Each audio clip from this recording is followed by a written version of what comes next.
श्री कृष्ण भगवान विष्णु के 8वें अवतार और हिंदू धर्म के ईश्वर माने जाते हैं। कन्हैया, श्याम, गोपाल, केशव, द्वारकेश या द्वारकाधीश, वासुदेव आदि नामों से भी उनको जाना जाता है। उनका जन्म द्वापर युग में हुआ था। उनको इस युग के सर्वश्रेष्ठ पुरुष, युग पुरुष या युगावतार का स्थान दिया गया है। कृष्ण के समकालीन महर्षि वेदव्यास द्वारा रचित श्रीमद्भागवत और महाभारत में कृष्ण का चरित्र विस्तृत रूप से लिखा गया है। मथुरा में जन्म, गोकुल में लालन पालन। भगवद गीता कृष्ण और अर्जुन का संवाद है, जो ग्रंथ आज भी पूरे विश्व में लोकप्रिय है। इस कृति के लिए कृष्ण को जगत गुरु का सम्मान भी दिया जाता है। कृष्ण वसुदेव और देवकी की 8वीं संतान थे। मथुरा के कारावास में उनका जन्म हुआ था और गोकुल में उनका लालन पालन हुआ था।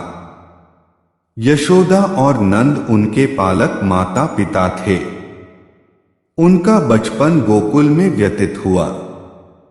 बाल्य अवस्था में ही उन्होंने बड़े बड़े कार्य किए जो किसी सामान्य मनुष्य के लिए संभव नहीं थे। मथुरा में मामा कंस का वध किया। सौराष्ट्र में द्वारका नगरी की स्थापना की और वहां अपना राज्य बसाया। पांडवों की मदद की और विभिन्न आपत्तियों में उनकी रक्षा की। महाभारत के युद्ध में उन्होंने अर्जुन के सारथी की भूमिका निभाई और भगवद गीता का ज्ञान दिया, जो उनके जीवन की सर्वश्रेष्ठ रचना मानी जाती है। 124 वर्षों के जीवन काल के बाद उन्होंने अपनी लीला समाप्त की। भगवद गीता के उपदेश से जीवन में बदला। श्री कृष्ण द्वारा दिया गया उपदेश किसी भी इंसान के जीवन को बदल सकता है। श्रीमद् भागवत गीता न केवल धर्म का उपदेश देती है, बल्कि जीवन जीने की कला भी सिखाती है। महाभारत के युद्ध के पहले अर्जुन और श्री कृष्ण के संवाद लोगों के लिए प्रेरणा स्रोत हैं। ऐसे ही वर्तमान जीवन में उत्पन्न कठिनाइयों से लड़ने के लिए मनुष्य को गीता में बताए ज्ञान की तरह आचरण करना चाहिए। इससे वह उन्नति की ओर अग्रसर होगा। आइए जानते हैं उन उपदेशों के बारे में जो किसी के जीवन में बदलाव ला सकते हैं। शंका करने से होती है परेशानी। कुछ लोग होते हैं जिन्हें हमेशा लगता है कि लोग उनके विषय में ही बातें कर रहे हैं।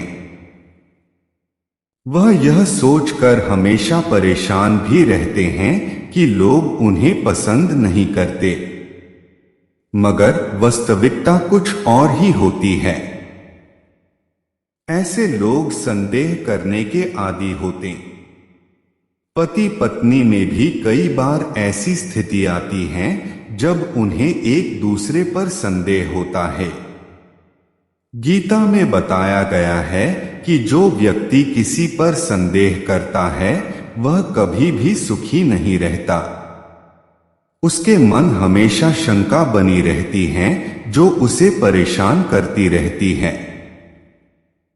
वह बेशकर कुछ काम कर रहा हो, मगर शंका उसे किसी बीमारी की तरह हर वक्त दुख पहुंचाती रहती है। इसलिए शंका करने से मन परेशान रहता है। नरक के द्वार से बचाते हैं अच्छे कर्म।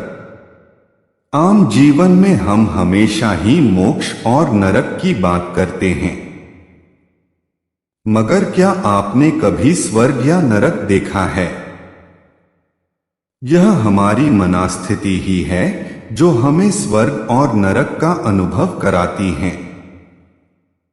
मगर आपको किसी चीज का लोभ है, या फिर आपको बहुत गुस्सा आता है, या फिर आप वासना के शिकार हैं, तो जान ले कि यह तीनों ही नरक के द्वार हैं। जहां लालच आपको अपनों से दूर करता है, वहीं क्रोध आपको रोगी बनाता है और आपके बनते कामों को बिगाड़ता है।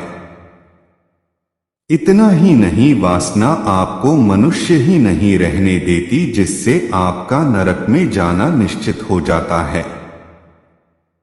कभी शोक नहीं करना चाहिए। हमेशा लोग किसी को खोने पे शोक करने लगते हैं। अमूमन वह तब शोक करते हैं जब वह किसी ऐसी चीज को खो देते हैं जिसका नष्ट होना तय होता है। ऐसी चीजों पर शोक मनाने का क्या फायदा जिनका नष्ट होना तय है। गीता के उपदेशों में यह बात बताई गई है कि कोई मनुष्य अमर नहीं है, सभी की मृत्यु तय है। इसलिए किसी के दुनिया को अलविदा कहने पर शोक न मनाएं। शोक उन चीजों का मनाएं जो आपके हाथों में होने के बावजूद आप उन्हें नहीं बचा पाते हैं। हमेशा करें अच्छे कर्म। आज के समय में आधुनिकता लोगों पर हावी है।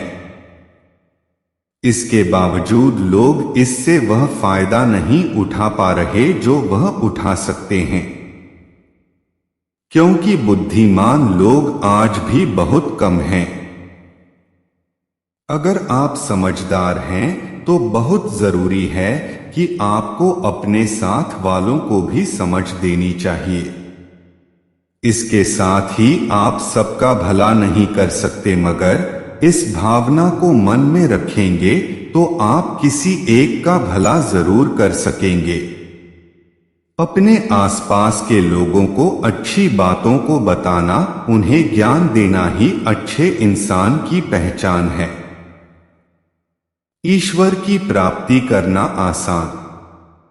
गीता का 5वां सबसे महत्वपूर्ण उपदेश यह है कि जो व्यक्ति मृत्यु के समय ईश्वर को याद करता है और उसके मन में सभी के लिए अच्छे भाव होते हैं, वह हमेशा ईश्वर को प्राप्त करता है। अगर मन में विश्वास और श्रद्धा है तो आपको ईश्वर की प्राप्ति जरूर होगी।